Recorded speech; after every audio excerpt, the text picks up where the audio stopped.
So to get started on the mirror, we're going to come right up along here. I'm going to use this plastic trim tool. This should just want to pop right out. We don't need to go too far with it, just far enough. If you reach under here, there's a little tab. You squeeze on that, then you should be able to draw this out. Let's see if I can get it with this tool. I'm going to use an 11mm ratchet wrench. Start removing all these nuts. Obviously, you want to be very careful not to drop this into the door panel. That'll be a little bit of a hassle.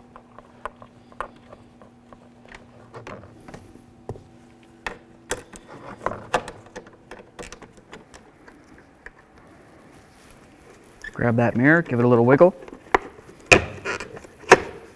There it is. Awesome. Let's get the mirror on here. Everything should line up. Once it does, just press it through. One of your nuts. On there. I'm going to start on all of them now.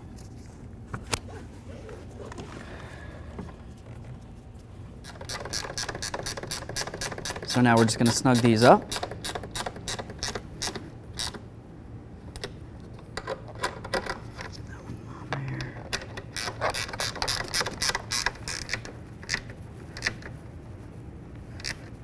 All right, you want to make sure all these are nice and snug. Last thing you want is to be driving down the road and your mirror's wobbling around.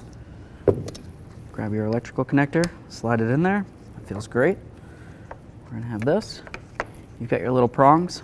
Those are going to line up with the holes. Everything nice and lined up. Press it in. Perfect.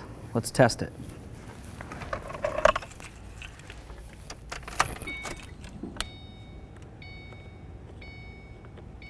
Awesome.